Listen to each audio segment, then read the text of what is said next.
Quiero que usted me preste atención y quizás usted va a decir, pero esto ya lo escuchamos y quiero decirle que Jesús sigue insistiendo en lo mismo. Vamos a leer Hechos 9 del 10 al 19. Dice así: había entonces en Damasco un discípulo llamado Ananías, a quien el Señor dijo en visión: Ananías. Y él respondió: heme aquí, Señor. Y el Señor le dijo: levántate y ve a la calle que se llama Derecha y busca en casa de Judas a uno llamado Saulo de Tarso, porque aquí él ora y ha visto en visión a un varón llamado Ananías, que entra y le pone las manos encima para que recobre la vista. Entonces Ananías respondió: Señor, he oído de muchos acerca de este hombre, cuántos males ha hecho a tus santos en Jerusalén. Y aún aquí tienen autoridad de los principales sacerdotes para prender a todos los que invocan tu nombre. El Señor le dijo: ve, porque instrumento escogido me es este, para llevar mi nombre en presencia de los gentiles, de los reyes y de los hijos de Israel, porque yo le mostraré cuánto le es necesario padecer por mi nombre. Fue entonces Ananías y entró en la casa y poniendo sobre él las manos dijo: hermano Saulo, el Señor Jesús, que se te apareció en el camino por donde venías, me ha enviado para que recibas la vista y seas lleno del Espíritu Santo. Y al momento le cayeron de los ojos como escamas y recibió al instante la vista y levantándose fue bautizado, y habiendo tomado alimento recobró fuerzas, y estuvo Saulo por algunos días con los discípulos que estaban en Damasco. Aquí vemos a Saulo, que se convirtió en el apóstol Pablo, del cual predicamos el fin de semana pasado, ¿lo recuerdan? El cual entró, Dios le abrió una puerta para que entre a Europa, para que tenga un encuentro con Lidia, de Lidia a una persona endemoniada y de esa persona endemoniada a una familia, la familia del carcelero, ¿lo recuerdan? Aquí vemos cómo un hombre llamado Ananías escuchó la voz de Dios y obedeció a la orden. Y era Pablo, el apóstol Pablo, que se llamaba Saulo de Tarso. Ahí estaba Saulo persiguiendo a los cristianos. Póngase en la historia, lo estaba persiguiendo a usted y me estaba persiguiendo a mí, porque conocíamos de Cristo y predicábamos a Cristo. Pero ahí estaba este Ananías, un hombre de Dios lleno de Jesús. Y Ananías fue un gran consolidador. Diga conmigo, un gran consolidador. ¿Quién es un consolidador? Es un acompañante, es alguien que acompaña, que enseña, que está.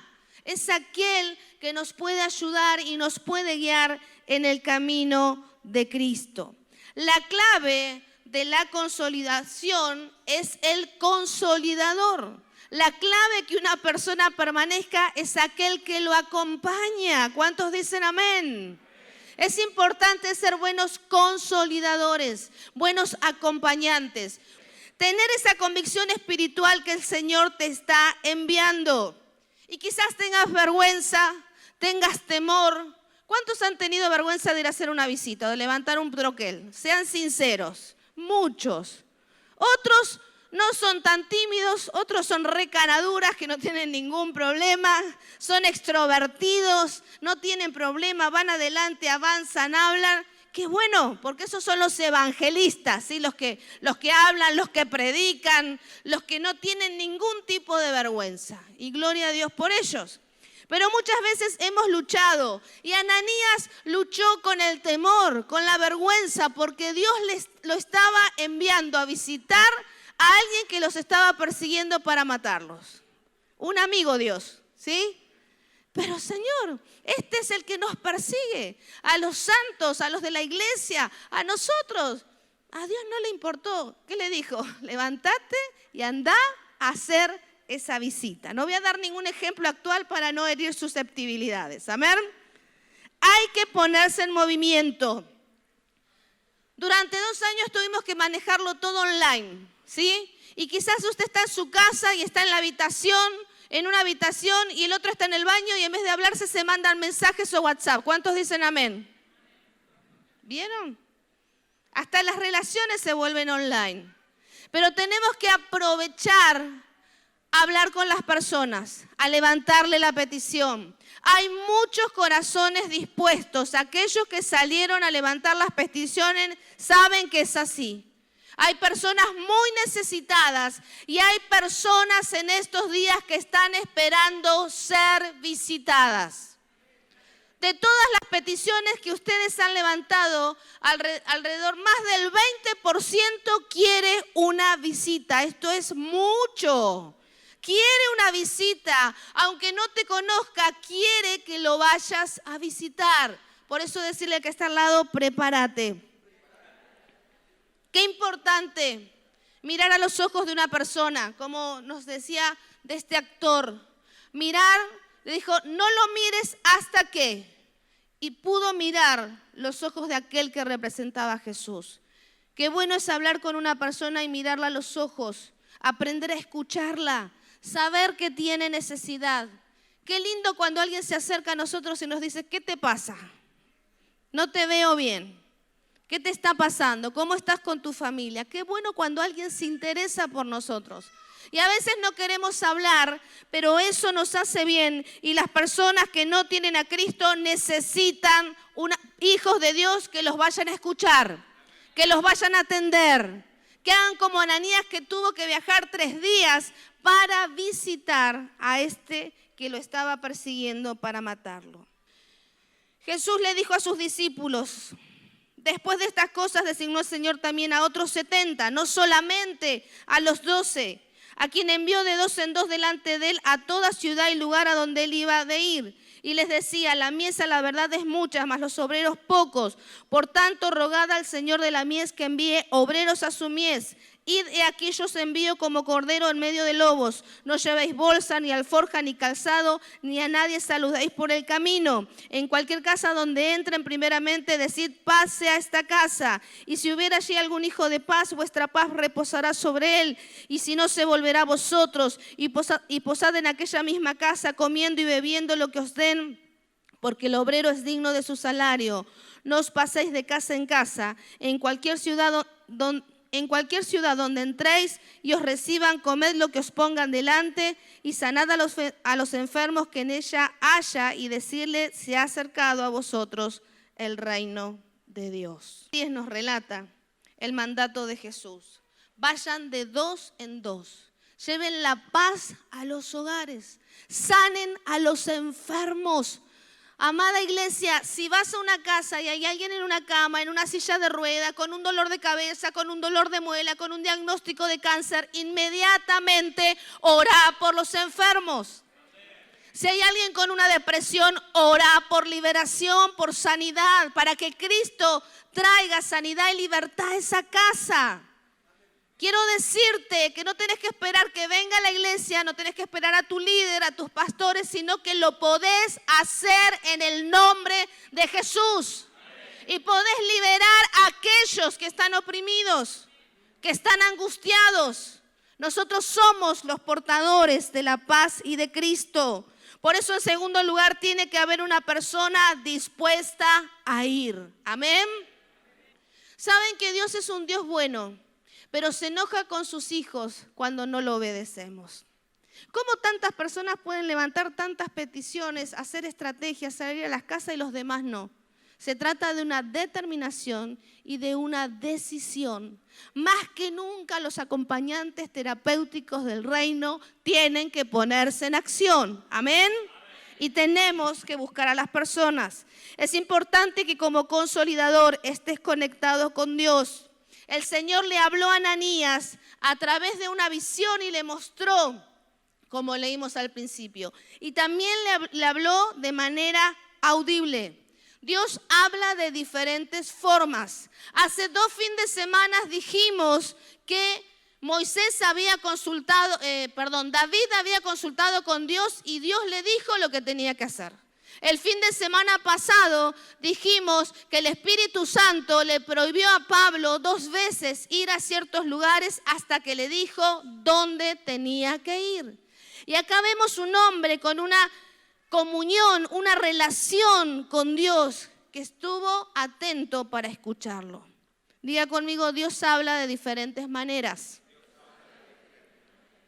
Está atento. Quizás no lo hagas en voz audible. Lo puede hacer por un sueño. Lo puede hacer por una persona. Lo puede hacer por tus hijos. A veces los niños hablan de parte de Dios. Hablan de parte de Dios y estemos atentos. El consolidador tiene que caminar cerca de Dios para conocer sus planes que Él tiene con la vida de aquel que necesita de Él y con tu propia vida también. Dijimos que Dios iba a obrar en el corazón de personas, a trabajar en el corazón de personas, y hay personas que se están ofreciendo sin conocer a Cristo para trabajar en su reino. ¿Dios está obrando o no está obrando? ¿Está hablando o no está hablando? No estamos viendo y escuchando los testimonios uno a uno, que lo que hemos predicado, orado y lo que las personas han pedido, Dios está respondiendo. ¿Qué más tenemos que ver? ¿Qué más tenemos que escuchar? Solo tenemos que obedecer. Conectados con Dios, Dios habló y le dijo a Ananías, y el Señor le dijo, levántate y ve a Torne 140, a la casa de Juan Pérez, que está drogado, que está alcoholizado, que le acabó de pegar a la esposa. ¿Y usted qué va a decir? ¿Yo me voy a meter en ese lío? Dígale al que está al lado, me tengo que meter en ese lío. ¿Por qué? Porque tengo que ir a ayudar a aquellos que están necesitados. Hay personas que hace 2 años que están encerradas en sus cuartos, jóvenes y adultos. Hay personas que hace 5 años que no salen de su cuarto, solamente salen de su cuarto para ir al baño, porque están depresivas, están con tormento, están oprimidas. Y necesitamos ir a esos lugares donde Dios nos manda. Dios habló y Ananías actuó. Una persona conectada con Dios cree que el poder sobrenatural se va a manifestar de alguna manera, sanando, salvando, liberando. Y aún vemos cómo las personas también vienen solas a este lugar, vienen solas a esta vereda porque saben que algo van a encontrar. ¿A quién van a encontrar? A Jesucristo. El versículo del 17 al 19 dice, fue entonces Ananías y entró en la casa y poniendo sobre las manos dijo, hermano Saulo, el Señor Jesús que se te apareció en el camino por donde venías me ha enviado para que recibas la vista y seas lleno del Espíritu Santo. Y allí Pablo, ¿qué pasó? Recibió la vista y fue lleno del Espíritu Santo y se bautizó. Invasión del amor de Dios no es una tarea administrativa. No es una tarea obligatoria, es una tarea enviada por Jesús.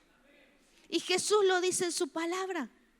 Jesús nos pide que hagamos lo que Él hizo primero. ¿Quién lo hizo primero? Jesús.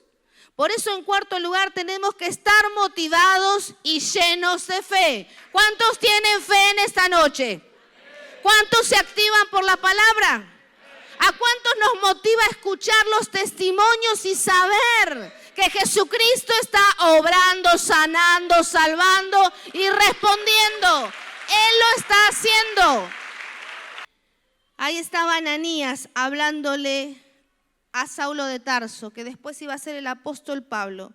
El apóstol Pablo, cuando se levantó de ese lugar, empezó a aprender de Cristo por Ananías. Fue consolidado por él y fue el apóstol que casi escribió la mitad del Nuevo Testamento. Le predicó a reyes, a judíos y a no judíos. Vamos a poner un ejemplo. Los hermanos que fueron a la plaza. ¿Cuántos chicos jóvenes pueden ganar en la plaza? Por el hip hop, por el baile, por el canto, ¿sí? Afectar chicos que pueden afectar a otros, que cantan, que bailan, que rapean. Y así es el impacto que cada uno de nosotros podemos hacer en cientos y miles de personas. ¿Cuántos lo creen? Estamos aquí en la tierra para servir a Dios a través de la gente.